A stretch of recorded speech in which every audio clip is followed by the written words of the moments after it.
avec le capitaine et libéro Minotti malgré son numéro 4, le gardien de but Balota qui a pris la place de Taffarel. Il faut dire que maintenant il y a 3 joueurs étrangers de très grande qualité avec Brolin, avec Grun, le Belge aussi, et Asprilla qui est finalement remplaçant. Donc il y avait un étranger de trop et c'est dommage pour Claudio Taffarel, le Brésilien, qui est excellent. Mais enfin c'est ainsi maintenant.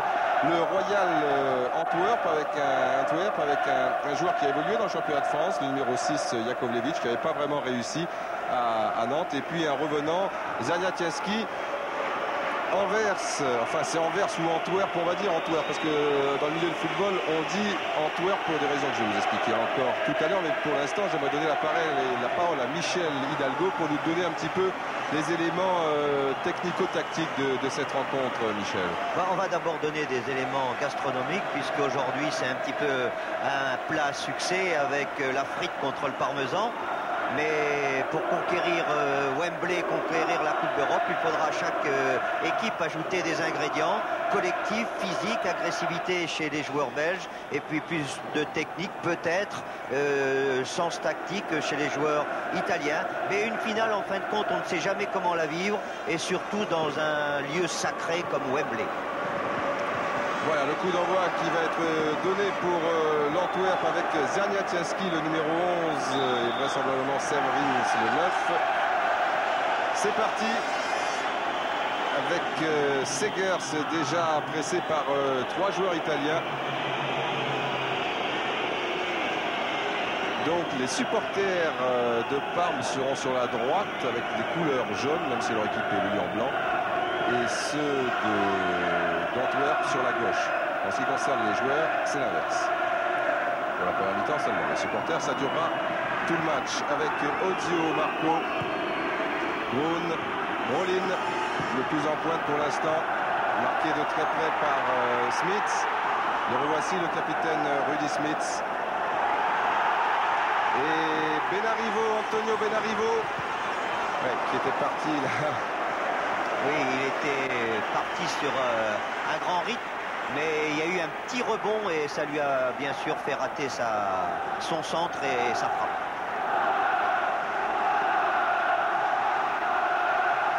C'est Stefan Stojanovic, un gardien de but que l'on connaît bien, qui dégage ici. Il portait les couleurs de l'Étoile Rouge de Belgrade et il a été champion d'Europe avec ce club en 91. C'est donc lui qui avait arrêté le penalty, le coup de pied de réparation, comme l'on dit. Hélas pour nous, pour Marseille et pour la France, mais on a du rattrapage dans peu de temps.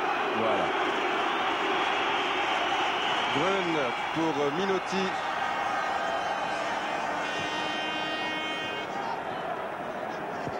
Di Chiara, une intervention un peu musclée de Tielemans, mais l'arbitre, M. Hasselmacher, ne dit rien. Tielemans, qui est un joueur très très dur selon nos confrères belges, qui est d'ailleurs souvent suspendu et qui est gaucher, ce qui est assez rare quand même pour un stopper. Peut-être pas trop à son aise si on le déborde sur son côté droit.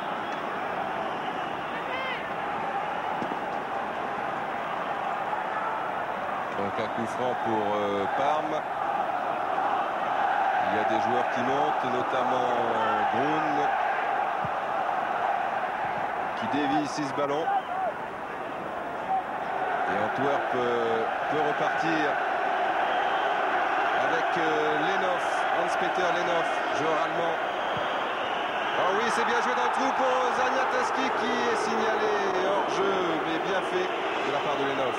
Tchernia qui se trouvait en position de hors-jeu et qui a malgré tout raté cette reprise, mais qui est toujours dangereux par son allant et puis surtout sa puissance. Bel enchaînement d'Alessandro Melli. Toujours Melli, mais pour l'instant, on dirait que les joueurs italiens se montrent un petit peu individualistes, même si ici Melli bénéficie d'un corner. Mais il n'y a pas du tout de prudence dans cette équipe italienne. Elle a entamé le match tout de suite vers le but adverse. Et c'est vrai que si on pouvait avoir un but dans cette première mi-temps, cela pourrait donner un match plus enlevé. Attention à Ozio pour le corner. Stojanovic bousculé par Melli au départ.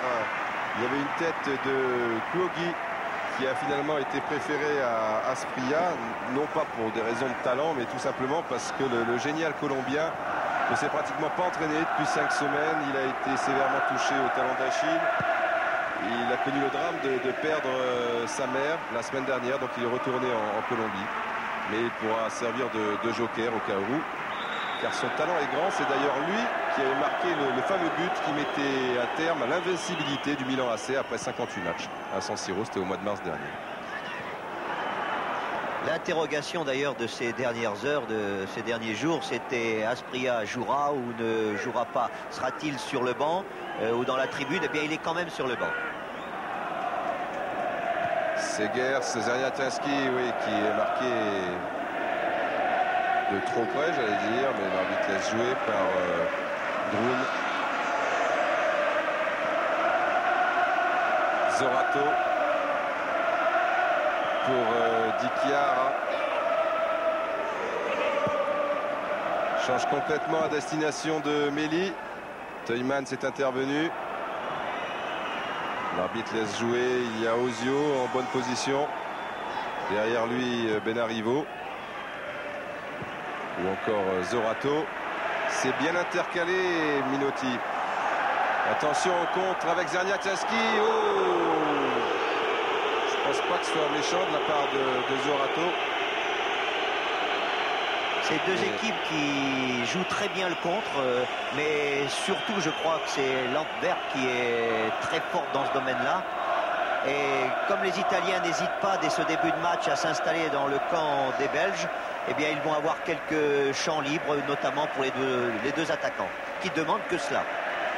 Alors tout à l'heure, je vous disais, mais pourquoi l'Antwerp et non pas Anvers? Tout simplement parce que ce club a été fondé en 90 par des étudiants anglais, comme cela était souvent le cas à l'époque, et ils ont toujours insisté pour qu'on garde l'appellation anglaise. Et en Angleterre, on dit Antwerp, en flamand Antwerpen, et en français Anvers. Mais comme ça a été fondé par des Anglais, c'est donc l'Antwerp, et c'est le premier club de l'histoire belge, c'est-à-dire qu'il porte un matricule, le matricule 1. Là-bas, on a un numéro en fonction de la naissance du club. Si vous fondez un club maintenant, ben, vous serez aux alentours du numéro 6200, 6211, 6300, enfin, dans ces eaux-là. Et aujourd'hui, il justifie bien son matricule. Il y a Ozio qui s'est engagé, Méli également, mais Benarivo est un joueur qui aime porter le ballon. Ah non, il n'y avait personne dans son dos, Méli. Mauvaise relance de Schmitz. Minotti, libéraux, on parle de lui pour la succession de Baresi. Di Chiara, qui combine bien là-bas avec Kuogi. Ozio va laisser à Brolin contrer un peu sèchement. Il n'y a pas beaucoup de soutien pour Jakovlevic. Le milieu de terrain est légèrement dominé pour l'instant par l'équipe de Parme. Zorato, il monte très souvent Minotti, il a une bonne frappe du gauche. C'est un nouveau corner pour l'équipe italienne. Eh bien, nous venons de voir dans ces dernières minutes une image du match, c'est-à-dire que les Italiens combinent fort bien. Ils essaient d'alterner le jeu au centre, le jeu sur les ailes, sur les deux ailes d'ailleurs. Et par contre, il y a un fort regroupement des défenseurs et des milieux de l'équipe belge et qui forment une densité pas facile à passer. Attention, Minotti est toujours monté sur ce corner tiré par Ozio. Brolin, personne en soutien, il le sait, il est obligé de tenter l'impossible. Et c'était presque réussi. Mais là encore, il n'y avait personne au premier poteau pour gêner Stojanovic. Lenov. Severins qui va chercher très très loin. Son premier ballon a bien changé là-bas. Pour son arrière droit, Kikens. Zerniatinski, Kikens, ah oui, mais lui aussi manquera de soutien. Il sera obligé de tenter l'action individuelle et devant de tels adversaires, surtout redoutables sur le plan défensif. C'est pas l'idéal. Ah, bon ballon de contre là pour Kogi. Brolin. Oui, à droite, il l'a vu, il est parti. Benarivo qui est un arrière très offensif. Sensiblement le quatrième milieu de terrain. Bon centre, une tête de plongeante de Méli. Magnifique Stojanovic, mais quelle belle ouverture de Brolin. Enfin, quelle action dans toute Quelle action, et surtout en 3 passes, ils ont remonté 60 mètres pour se trouver en position de marquer. Et il a fallu un très bon réflexe du gardien, mais le match commence très très bien.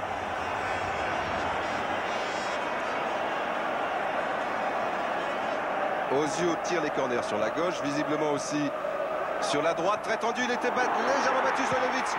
Et but! But de Minotti, but de Lorenzo Minotti. Stojanovic qui n'a plus que dévier ce ballon. Il est allé le chercher très très haut, Minotti. Une sorte de ciseau, il était sur son bon pied, mais très très haut, Michel. Vous voyez comment ça sert un pied gauche, même quand on joue derrière. Et ce but est splendide parce que c'est vrai que c'est un geste très difficile, très beau, c'est presque un geste de danseur. On va le revoir. Et il se loge dans la lucarne opposée. But magnifique et mérité de la part des Italiens. Donc 9e minute, Minotti qui pour un libéro est vraiment très très offensif, mais cette équipe de Parme pratique un très très beau football. A été l'une des premières à évoluer en zone. Enfin, auparavant, il y a eu Lidholm, le Suédois, qui a fait jouer comme cela l'AS Roma, qui a été champion d'Italie à cette époque-là. On continue avec Smith. Oh, il manquait pas grand-chose à Severins. Et pour en terminer, Nevio Scala, l'entraîneur de cette formation de Parme, a succédé à Arrigo Sacchi, alors que l'on voit de l'angle opposé le but de Minotti. Et Sacchi, lui, déjà avait fait évoluer cette équipe de Parme sensiblement en zone et porté vers l'attaque avant de partir pour le Milan AC, car lors d'un match de Coupe d'Italie, à cette époque Parme était encore en série B, et bien Parme avait réalisé un match formidable devant le Milan AC de Berlusconi. On continue avec Benarivo. Frappe aussi du gauche, c'est bien fait. Ozio sera battu. Brun. On peut voir à travers ce début de match combien les défenseurs italiens sont offensifs.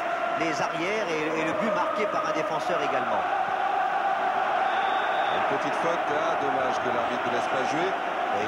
Voilà, pour conforter vos propos, Di Chiara, le numéro 3 arrière gauche, a joué toute sa carrière au poste numéro 11, donc sensiblement faux ailier gauche avec Rome et avec la Fiorentina encore l'année passée. Et Scala en a fait un arrière gauche, mais forcément un arrière gauche très très offensif.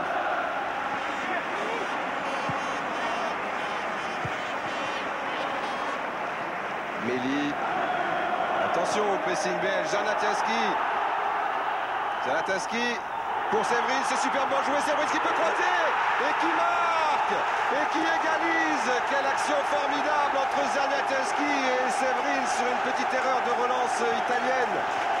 C'est tout l'art de cette équipe belge de compter sur ces deux attaquants, sur les espaces. Ils les exploitent fort bien. C'est un jeu à deux et c'est un but également très beau. Et quel début de partie, 8e minute, but de Minotti, 11e minute, tir croisé de Pletex de Severins. Cela fait un but partout. Et bien peut-être que ce n'était pas l'affiche annoncée pour une finale de Coupe des Coupes. En tout cas, sur le plan du jeu et du spectacle, et bien les deux équipes sont bien là. Et France 2 aussi. Et alors ? 2 buts du pied gauche.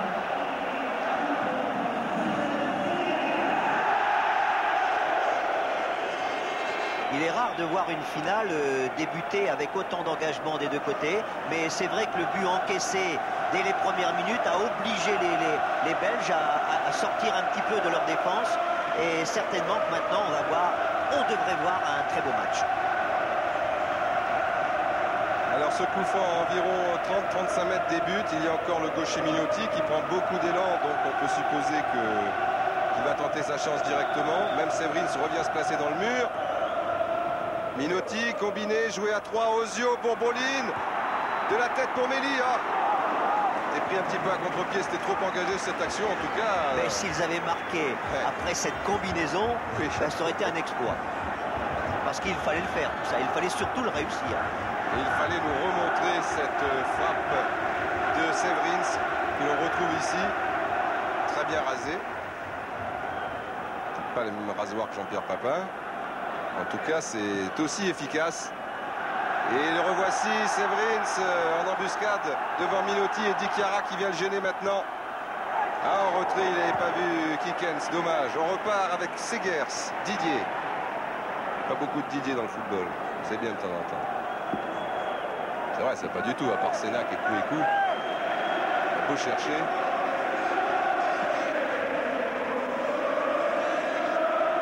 Ozio, non, était trop court. Yogi, Brolin bouge beaucoup. Méli aussi, il permute. Ozio s'intercale. Attention à Zernatinski. Grun. Oui, le but vient justement d'un ballon mal relancé par la défense italienne tout à l'heure. On retrouve Grun. Loin là-bas pour Brolin, marqué par Smith. Attention, pas de faute. Ozio, Méli, il avait anticipé pour le premier poteau, c'était le deuxième. Lenov va avoir beaucoup de champs devant lui et pas mal de soutien dans l'entrejeu, notamment dans le rond central. Mais aussi, il préfère jouer devant, pourquoi pas, pour Severins, toujours à la limite du hors-jeu. Il est passé, il bénéficie d'une faute, c'est une bonne chose pour lui car il avait beaucoup trop poussé son ballon. Il y avait un deuxième joueur italien, mais le premier a mal joué le coup. Il était esselé, mais je crois qu'il en a l'habitude. Et quand on regarde un peu la radiographie de cette équipe belge, on la voit d'en haut, on voit beaucoup de maillots rouges derrière et on voit deux joueurs, deux maraudeurs, Severins et Tchernia. Attention, si quelqu'un jaillit au premier poteau, car ils sont tous au deuxième pour l'instant. Il a tenté un petit peu directement. Maintenant, ils ne sont plus au deuxième sur cette frappe de Lenov. C'était un petit peu prétentieux de tirer directement, mais on ne sait jamais. Quelquefois, ça passe. Ils ne sont pas frileux, les supporters belges. Et de temps en temps, ils chantent, vous avez vu déjà en gesticulant les bras de la sorte, avant la rencontre, ils chantaient O.A. Tchernia, c'est O.A. Tchernia. Tchernia étant le diminutif de Zernatinski. Plus pratique effectivement de l'appeler de la sorte. On dit qu'il y a à peu près 18 000 supporters belges. Et autant italiens et 2 à 3 000 Colombiens de Londres sont venus pour voir Asprilla. Ce sera peut-être en deuxième mi-temps. Zorato, Méli, Porozio. Bien fait, Zernatinski, magnifique. Une faute, légère faute de Daniel Zorato. En jouant de cette façon, les deux attaquants ont leur espace. Et on pourrait presque dire leur espace vital, parce qu'ils peuvent s'exprimer que si justement ils ont des longueurs à faire. Lenov, loin pour... c'était à destination de Severins. Finalement, Benarivo a pu dégager en corner, mais indiscutablement, la défense de Parme a du mal à se situer par rapport à ces deux attaquants qui bougent beaucoup, surtout le front de l'attaque. Severins, donc, et Zernatinski. Il y a 10 joueurs de Parme dans la surface de réparation, enfin un de moins puisqu'il y a Brolin qui est pas bien loin de celle-ci. Et regardez la position de Didier Segers au moment où il frappe ce corner bien enveloppé. Lenov. Et bonne intervention sans trop de problème de Marco Ballotta. Oh, bonne relance pratiquement pour Méli qui était à 70 mètres de là. Il ne faut pas s'affoler, mais ça va sortir. Ballotta qu'on appelle le portier de nuit. Il a remplacé le gardien brésilien qu'on appelait lui le portier de jour. Taffarel, non, il est signalé hors jeu, Méli. Et vous savez pourquoi, Michel? Oui, parce oui. Expliquez-le. Non, mais parce que vous le savez. Ouais. Donc en chantant. Parce que le téléspectateur ne comprend pas forcément aussi. Puisque pourquoi portier de nuit? Effectivement, parce qu'il gardait les buts de son équipe lors des matchs de Coupe d'Italie. Et ces matchs se disputent en nocturne. Et Taffarel, lui, donc, c'était en championnat. Et là, c'est en diurne. C'est un match qui peut jouer en diurne et un petit peu en nocturne. Oui, il peut être portier des deux, là. On va voir.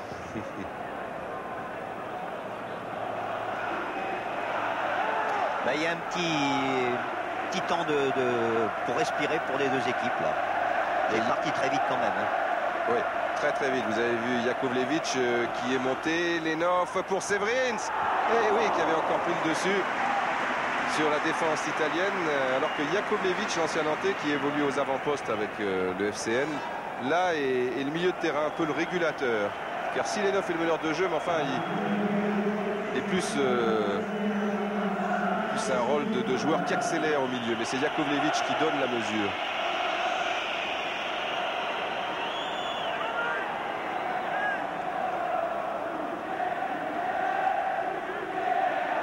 Ozio lui aussi a gardé l'influx, parasé de près ce garçon. Brolin, Méli n'était pas hors jeu au départ du centre de Brolin. Severins, Benarivo. Brolin ne s'engage pas. Il va chercher le ballon. Il y a Méli, il y a Brolin qui tente directement sa chance. Après tout, pourquoi pas. Ah, le lutin suédois est toujours dangereux par sa vivacité naturelle et également par une maîtrise technique hors pair. Il y a beaucoup de jeunes en attaque, surtout dans cette équipe de Parme. Brolin a 23 ans. Bien sûr, le Colombien ne joue pas, mais lui aussi, c'est un jeune joueur. Il a 23 ans. Et Méli, c'est du même âge, du même tonneau. Et Severins, l'avancante d'Antwerp, un petit peu plus, 25. Et Zanatinski, beaucoup plus, 33. Ah, il a retrouvé sa place en équipe nationale. Et oui, après 6 ans d'absence. Il a une belle histoire, on aura peut-être le temps d'en parler tout à l'heure. Mais il faut d'abord laisser tirer Lenov. Ça sera directement frappe très pure. Pour revenir, tiens, à Zanatinski. Eh bien, figurez-vous que, bon, il a joué à Charleroi, Antwerp, Anderlecht, le Standard, est retourné à l'Antwerp. Et il y a 2 ans, il ne s'entraînait même plus avec l'équipe première. On ne voulait plus en entendre parler. Et puis Walter Meus est devenu entraîneur. Il lui a redonné sa chance. Et depuis, on a retrouvé le grand Zerniak, qui a retrouvé par là même sa place en sélection. C'est un joueur très vaillant. Et on dit marquer des buts à la Zernia, parce que dans des positions incroyables, des fois du genou, du talon, du ventre, du bout du nez. Eh bien, il marque des buts, ou en fait marquer, comme on l'a vu tout à l'heure. En tout cas, ça circule bien. Et Brolin réclamait une petite faute auprès de monsieur Hasselmacher. Comme on pouvait le penser, le jeu de Parme est beaucoup plus court. Il essaie de mieux construire, alors que chez les Belges, on voit souvent des longs ballons devant. Mais on comprend pourquoi quand on voit la force, la puissance, l'aptitude à la course des deux attaquants. Il pousse souvent les défenseurs, comme ici à Polony, à la faute. Alors tout à l'heure, c'était sensiblement à la même distance avec Lenov. C'est vrai qu'il a une belle frappe de balle. Il y a aussi Ronny Vandretti qui est tout près du ballon.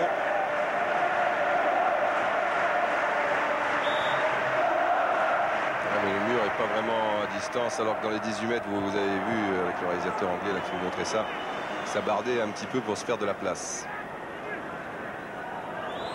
Dichiara.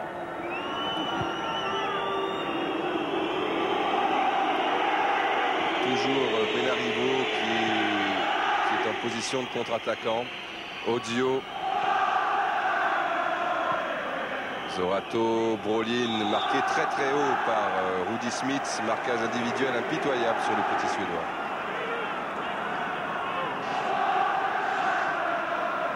Ah, il ne faut pas lui laisser beaucoup de champ à Brolin. Ça va très vite avec lui. Revoici Brolin.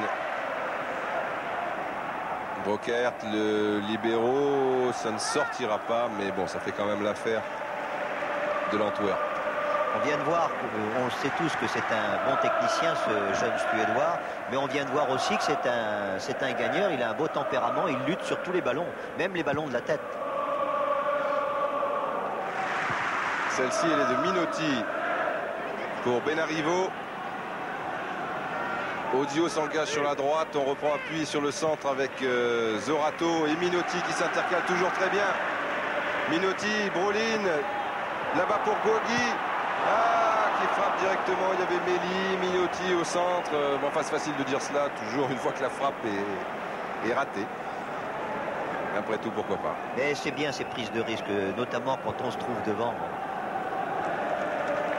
Bel enchaînement, donc Minotti, Brolin et Kyogi. Alors que Méli va se replacer, vous le voyez, il était relativement bien placé vers le point de pénalty. Lenov,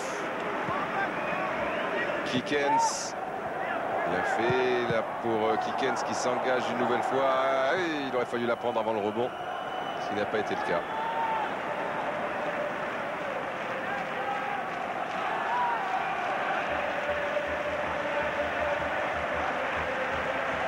« 23 minutes de jeu et des supporters belges perplexes mais sans doute ravis de la tournure des événements. Jakovlevic, Vendretti, toujours on saute le milieu de terrain avec Severins.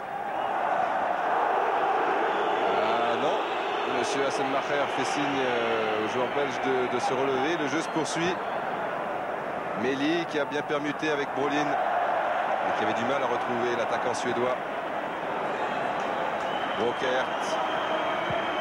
Et toujours un petit peu à l'anglaise, donc directement pour les attaquants. Oui, parce qu'il peut toujours y avoir une remise de la tête pour l'autre attaquant, pour les deux jumeaux de devant. Là. Et puis à la retombée du ballon, il peut y avoir un renvoi de la défense italienne. Il faut être fort après à la retombée du ballon. Lorsque l'on l'envoie loin devant comme ça, il faut que les milieux de terrain s'engagent vite et les Anglais sont très forts pour cela. Oh, ben, on voit dans ce match-là toute l'opposition des deux styles, beaucoup plus de construction d'un côté et bien sûr ces longs ballons transversales de l'autre. Et on en fait également dans l'autre équipe comme vient d'essayer de le faire le défenseur italien. Quand je parlais de la retombée du ballon, c'est évidemment la deuxième. Hein. La première, c'est pour un défenseur italien ou l'attaquant belge. Mais si le défenseur italien renvoie, là, il y a la deuxième retombée du ballon. Et c'est là qu'il faut se montrer présent, bien sûr.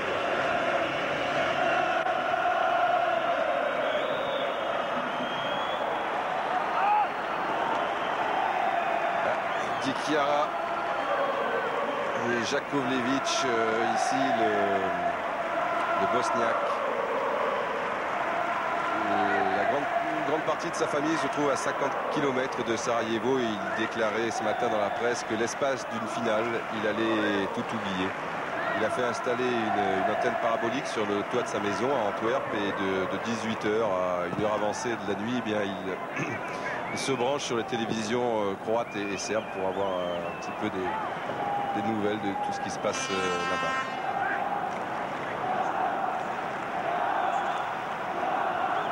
Stojanovic, le gardien, lui, est serbe. Et très souvent, d'ailleurs, les deux joueurs partagent la même chambre. Il y a déjà un remplacement. Oui. Ça semble pour Zorato. La finale est terminée. Et c'est Gabriel Pin qui le remplace. Qui a déjà joué, on le connaît, il a joué à la Juventus et à la Lazio de Rome. Gabriel Pin, c'est également un milieu de terrain. Donc pour Zorato, c'est terminé. Alors que le coup franc est joué. Bonne déviation de la tête. Un ballon qui aurait pu être dangereux s'il avait été pris par un joueur en course. Et il y a eu peut-être encore ici avec Minotti. Personne s'engage trop sur les ailes, hein, c'est vers le centre, mais vers le centre il y a beaucoup de monde, mais ce ballon revient toujours Minotti qui tente de très très loin alors qu'il y a eu un petit déroulant qui a dû passer sur vos récepteurs et qui vous signale qu'en jouant au 36-15 code Stade 2 le jeu penalty, eh bien vous pouvez gagner un week-end à Londres et week-end de votre choix et suivre un match. Il y a 8 équipes londoniennes en première division, donc si vous préférez Tottenham, Arsenal ou d'autres. Attention, Severins devancé par Balota. Mais il faut être un bon tireur de pénalty. C'est pas si évident que cela. Et toujours Benarivo qui n'hésite pas à monter, qui alterne jeu défensif et jeu offensif. Voilà Gabriel Pin. Minotti, hein, c'est quasiment un milieu de terrain. Oui, il joue en position de milieu. Hein. C'est Grune qui joue plus derrière. Ouais. Et le voici ici, Grune. Cette fois, Minotti est resté derrière et l'infatigable Benarivo. Attention, il y a demi-temps, peut-être des prolongations et le stade de Wembley est très long et très large. Brolin, bien dévié pour Kuogi. Le ballon est sorti.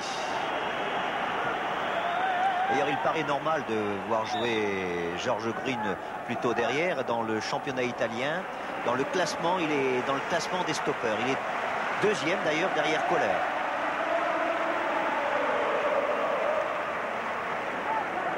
Encore pour Brolin, c'était pas facile de la part de Pin. Tentative de reprise, Jakovlevic, Zernatinski.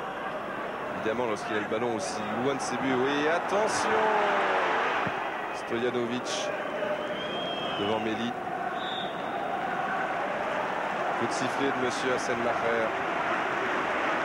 Il ne laisse pas jouer l'avantage. Non, pas trop. Minotti, Pin, Méli, taclé très sévèrement, je vous l'ai dit, Taïeman est redoutable, mais parfois dangereux dans ses interventions. A bien fait là-bas, Lenov, Severins dans le trou, dommage au centre, il y avait Van Retti et puis Lenov ici. C'est dommage de rater ce qu'on appelle souvent une dernière passe parce qu'elle aurait pu être très dangereuse. Deux joueurs se trouvaient face au but. Run, Ozio, toujours vers le centre. Là, il peut alerter personne sur l'aile. C'est dommage. Se retourne et derrière, il y avait Brolin. Et il l'a devancé et il a marqué Méli. Quelle erreur de Stojanovic. Il a choisi la bonne solution. Ozio, il n'y a pas de doute. Mais quelle erreur de Stojanovic qui était beaucoup trop court de l'adversaire direct de Méli aussi, sans doute, qui est Taïemans. Et donc, à la demi-heure de jeu, on le revoit, Michel. Mais quel beau centre. Quel beau centre parce qu'il est tellement bien dosé. Le gardien, c'est vrai, juge pas très mal la trajectoire. Et quand on fait une erreur comme ça, en général, on est sanctionné tout de suite. Alessandro Méli qui est la mémoire du club parce qu'il évolue à Parme depuis 7 ans. Et qu'il a tout connu ici puisque ce club, il y a encore 6 ans, évoluait en Division 3 et n'est monté en Serie A que pour la première fois de son existence en 1990, alors qu'ici il y a eu un choc violent, mais un geste dangereux. Oui, il n'est pas dupe. Il a sorti son carton vert, mais j'ai l'impression qu'il sortira ensuite son carton jaune à l'adresse du joueur italien qui est arrivé en retard, qui à mon avis fait preuve de métier en faisant mine d'être touché. Il l'est peut-être d'ailleurs, hein, mais en tout cas, il faudrait qu'on revoie tout cela au ralenti. Il m'a semblé qu'il arrivait bien en retard sur cette action. Donc Alessandro Méli, qui a quand même 2 sélections et qui a été contacté par les grands clubs hein, pour des millions et des millions de lire. Monsieur Hassenmacher s'attarde sur la grand-mère de Parme, mais entre-temps, voilà, il a reçu un carton jaune, le joueur italien, Di Chiara. Ouais, il n'y a pas de problème. On a revu le but de Méli. Ce qui est normal. Hein. Oui. Mais voyez, monsieur Hassenmacher est en train de prendre ses petites notes, et Di Chiara a reçu un carton jaune, même s'il avait joué finement, mais même, je suis peut-être mauvaise langue, s'il avait peut-être un petit peu mal aussi.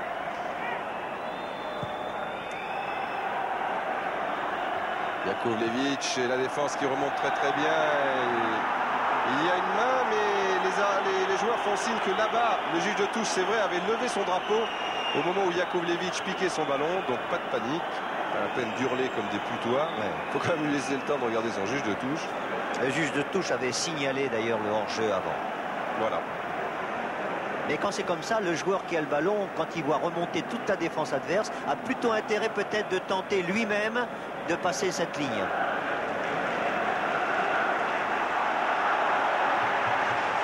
Voilà avec Benarivo, bel enchaînement avec Méli. Tête plongeante pour lui, c'est pas terminé, Ozio. Oh là là, c'était encore très trop chaud. Di Chiara qui presse Kikens. Et là encore, un très bon débordement de ce joueur Antonio Benarivo, 24 ans, arrivé de Padoue en 91 et qui a fait l'essentiel de sa carrière. Il a 24 ans. La première partie de cette carrière, surtout à Brindisi. En fait, il a été formé à Brindisi.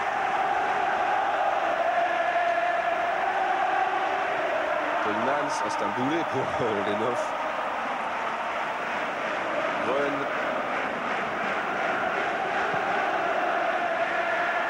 Transversale pour Kogi. Taclé par Van Réty. Alors que vous savez, Michel, qu'il y a au moins un Belge présent à Wembley qui espère une victoire de Parme. Non, là vous allez nous dire tout ça. Ben oui, et c'est le père de Georges Grune qui a fait le déplacement. Ça prénomme Jean-Marie. Et lui, évidemment, pour son fils. Car il faut savoir que Georges Grune a perdu une finale de la Coupe des Coupes il y a 3 ans avec Anderlecht. C'était contre la Sampdoria. Et il y a bien plus longtemps, parce que ça fait longtemps qu'il évolue au plus haut niveau, Georges Grune qui a 31 ans, il avait perdu, toujours avec Anderlecht, où il a fait une grande partie de sa carrière, une finale de Coupe de l'UEFA contre Tottenham Hotspur. Et à cette époque-là, Anderlecht, en compagnie de Georges Grune, il y avait Zaniateski qui vient ici de relancer pour Séverine. Oh là là, c'est pas facile, évidemment, l'angle était bouché et il n'y avait personne au centre. Et ça va très vite, d'un côté comme de l'autre. On s'en plaindra pas. Pin. Et voudrait la mettre dans les pieds de Méli. Ozio.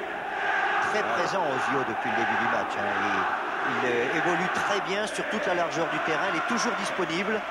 Et il permet à ses deux jeunes équipiers, Méli et Brolin, de recevoir de bons ballons. Ballon pour Lenov qui est court devant Minotti. Pin qui a beaucoup de champ. Encore Benarivo, non. Et si, extérieur pied droit. C'est pas mal.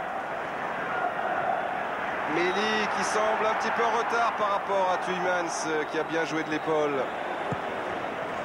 Benarivo. Vous voyez dans son dos, il y a Zaniateski. Et il laisse pas l'avantage.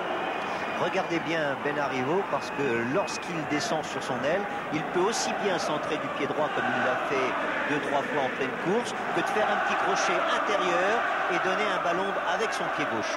Et il s'engage encore sur cette action, il est infatigable. C'est le Facchetti des temps modernes. Et le Bocciaquinto jouait arrière gauche à l'Inter de Milan, mais enfin c'était un... Et il ne va pas pouvoir tenir à ce rythme. Non, à mon avis, ça va être difficile. Enfin là, il n'a pas été trop couvert sur cette action. Ballon pour Didier Segers. C'est ça le problème, qui monte, oui, mais il faut qu'il soit couvert. Ozio, ils aiment la contre-attaque avec Méli.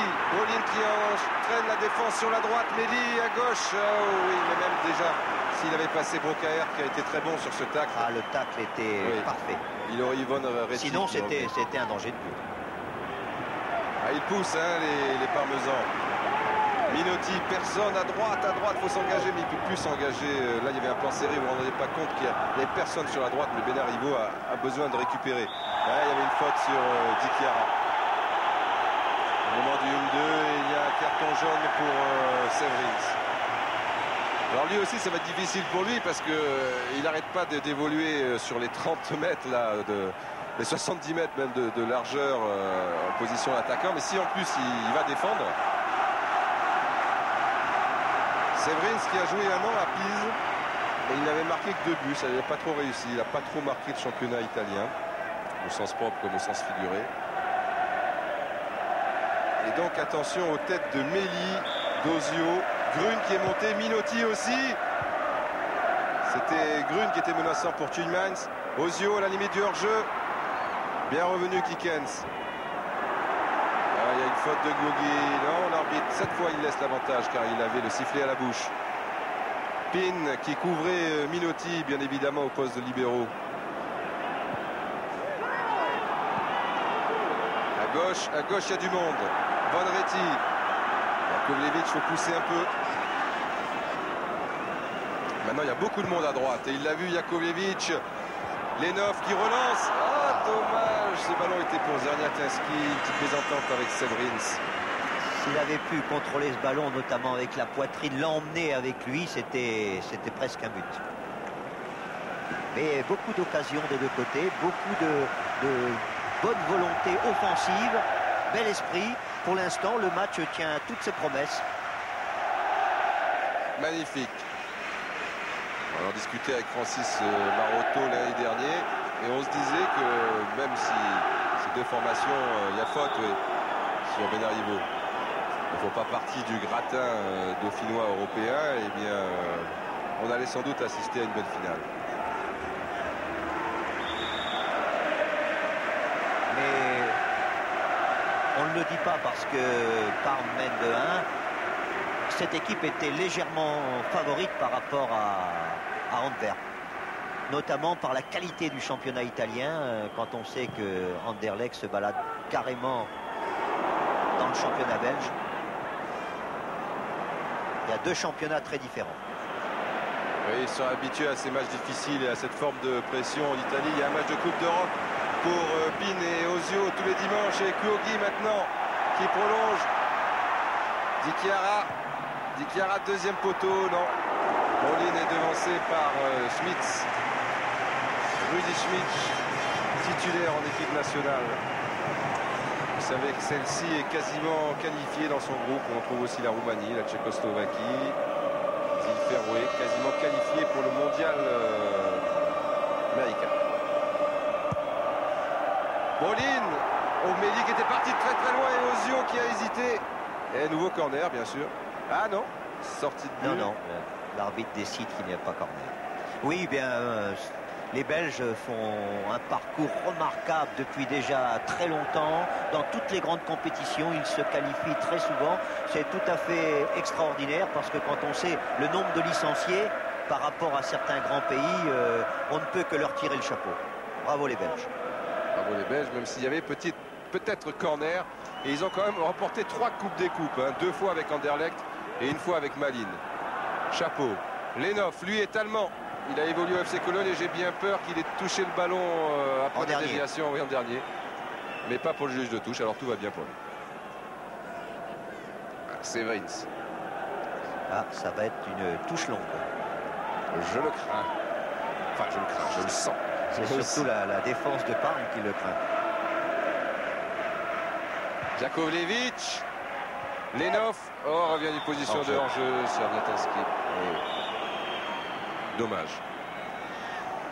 Severins et Serniatinski ont marqué à eux deux 36 des 54 buts de l'Antwerp, c'est-à-dire les 2 tiers du club en championnat pour l'instant. 19 pour Severins et 17 pour Tchernal. Méli. Ça va être trop long. Trop long.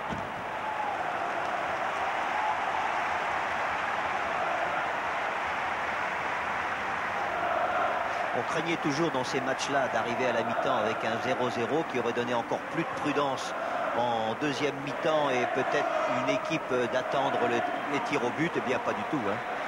On a déjà 3 buts avant la mi-temps et c'est pas fini. Sans doute pas. Petite faute d'Ozio sur Jakovlevic. Ce qui m'inquiète, c'est que la moyenne d'âge des joueurs de l'Antwerp est de 29 ans. Et que le terrain est très très grand, mais celui du Royal Antwerp est très très grand également. Donc ils ont l'habitude, il est très très grand, mais enfin il aurait fallu qu'il fasse 130 mètres pour les 9 sur cette action. Oui, il n'y a pas de très jeunes joueurs à l'Antwerp. Il y a des joueurs de 25 ans comme Kikens, comme Severins, 26 ans, Tijmans, mais en dessous il n'y en a pas. Et c'est tous des joueurs qui approchent la trentaine. Et sinon qui la dépassent. Qui la dépassent, oui, comme Jakovlevic, Zelatinski ou Brockert. Donc c'est une équipe en pleine force de l'âge et expérimentée en même temps. Kikens, belle feinte, un peu trop belle.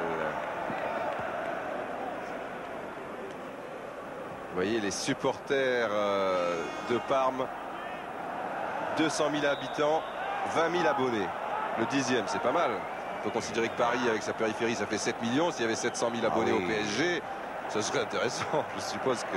Il y a à peu près une quinzaine de mille, peut-être, supporters de Parme. Et ils sont venus, il y a une quarantaine d'avions. Pin pour Benarivo, ça va être difficile, mais il va l'avoir. Enfin, non. Il l'a presque eu. Il n'avait pas anticipé au départ. Il lui a manqué des ABS. Oui. Tuymans. Ah, on n'hésite pas à taper loin devant. Hein. Pin. Alors que de l'autre côté, on s'ingénie à mettre le ballon plutôt à terre. Pin ou faute de Tuymans sur Ozio. Rudi Tijmans. Ah, Ozio est très complémentaire avec Brolin et Méli. Hein. Et toujours Minotti, même s'ils paraissent assez lointains, ces coups francs. À moins qu'il y ait une combinaison comme tout à l'heure. Benarivo partirait bien dans le dos de Severins. Ah oui, il y a encore une combinaison, déviation. Emery, magnifique, quel but extraordinaire, refusé. En jeu, oui bien sûr, mais quel dommage. En tout cas, cette tactique, alors c'est certain, avait été répétée, car juste avant la frappe du deuxième joueur italien, qui était sans doute Kyogi, eh bien Meli, c'est vrai que juste avant la frappe, il avait anticipé, il s'était engagé. Pas sûr qu'il était hors jeu au départ de la frappe de Kyogi. Regardez bien, il est en bas de votre écran. Et non, je ne crois pas. Non, il n'est pas en jeu, il n'est pas en jeu. Il est sur la même ligne. Oh, quelle action magnifique. Il est sur la même ligne, Meli. Oh, cette combinaison était formidable. Minotti, Kyogi et Meli. Je sais pas, il me semble que si j'étais arbitre, j'accorderais un but comme ça. C'est tellement beau. Tellement beau, tellement rare à chaque fois de jouer avec justesse, avec précision sur une combinaison. Encore Meli qui a attendu le dernier moment et qui va bénéficier d'un corner. Le jeune Alessandro Meli, il n'a que 23 ans. Mais je comprends pourquoi les grands clubs italiens que sont le Milan AC et la Juve, enfin les grands clubs au niveau du Tiro Marquez aussi, car Parme est tout de même 4e du championnat, c'est un grand club. Ossio, Brolin et Smith, alors que déjà avant que Brolin ne reçoive ce ballon, il y avait Minotti qui était en position idéale. Je pense qu'on n'aura pas le temps de voir le ralenti, car il y a un corner qui va être tiré par le petit lutin suédois, comme vous l'avez appelé Michel tout à l'heure. Bien travaillé.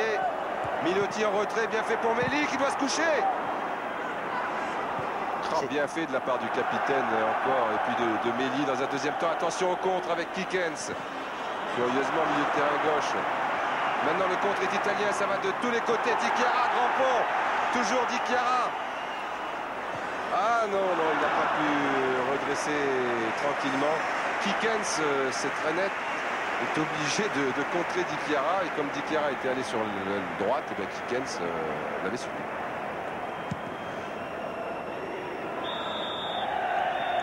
Et bien voilà. Et voilà. Comment on voit pas le temps passer. Absolument.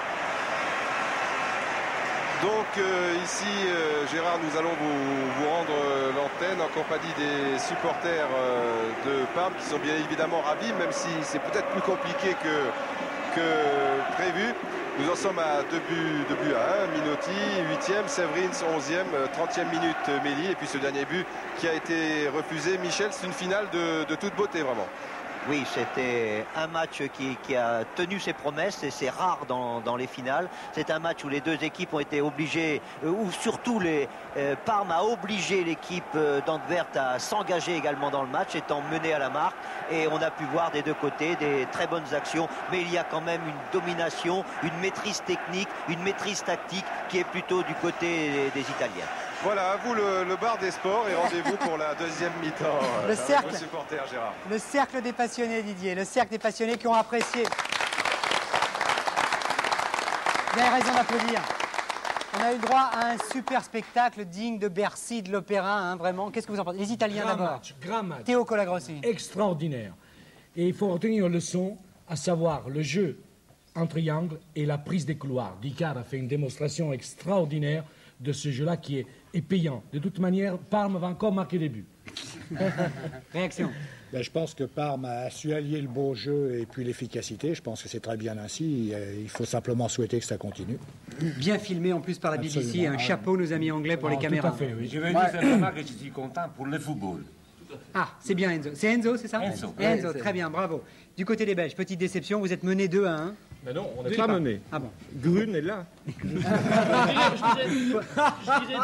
dirais déception non, parce qu'on joue 90 minutes et on connaît... Benoît Sauvage, c'est ça? On connaît l'efficacité de l'Antwerp qui joue jusqu'à la 90e minute, donc je souhaite bonne chance à mes amis italiens, mais je crois que Walter Meus doit profiter de la mi-temps pour un petit peu réorganiser sa défense. Il y a beaucoup trop de liberté aux attaquants parmesans, donc ça ne va pas du tout. On savait, Gilles Van Allen, on savait que de toute façon, Antwerp joue plutôt en contre. Et on les a vus en contre. Le but qu'ils ont marqué, c'était en contre. Hein. Oui, mais justement, pas l'anglais. Ils sont très très à l'aise en défense et ce soir, pas du tout. Donc c'est là qu'il doit absolument... Ok, on se retrouve dans quelques minutes pour la suite des commentaires et la suite du match, surtout un match vraiment passionnant, du grand spectacle, je vous l'ai dit. Un petit peu de réclame, faut bien vivre, et à tout de suite. France 2 avec Peugeot, occasion du Lyon. Le cercle des passionnés. Le cercle des passionnés, deuxième partie, acte 2 maintenant. Vous savez qu'on va vous offrir 2 spectacles pour le prix d'un ce soir. La grande finale de la Coupe des Coupes, c'est super parti, c'est super bien parti plutôt. 2 buts à 1 pour Parme en première mi-temps. Et puis juste après, vous n'oubliez pas, basketball, la finale du championnat de France. Et croyez-moi, il y aura des surprises. Je le sais déjà, je peux vous le dire. Un match très très serré entre Pau Orthez et Limoges. Commentaires justement de nos passionnés et de nos femmes qui aiment le football. Sylvie Fett, première mi-temps. Justement, en parlant de surprise, la première surprise qui me vient à l'esprit, c'est qu'en fait, on attendait vraiment à ce prix-là la vedette colombienne et pour l'instant, les Italiens ne l'ont pas fait jouer. Donc, est-ce une tactique? Que va-t-il se passer? Je sais qu'il y a beaucoup de supporters colombiens à Wembley. Donc, voilà. Enfin, Sophie Jacob, première mi-temps. Chaude première mi-temps. Je voudrais dire quand même une grande domination italienne. Ouais. Pardon pour les Belges. Magnifique but belge avec une passe lumineuse de Tchernia pour Severins. Très beau but. Bravo. Ouais. C'est vrai. Mais excellent travail de couloir chez les Italiens. Victoria, un détail qui vous a marqué pour la première mi-temps? Oui, moi il y a un détail qui m'a marqué, c'est que finalement un footballeur sur 2 ne se rase pas. Et je vais vous dire pourquoi. En fait, c'est pour leur punch, pour leur influx nerveux. Alors essayez ce soir avec vos maris. Ok, Didier Roustan, vous êtes avec nous. Est-ce que les joueurs sont revenus sur le terrain?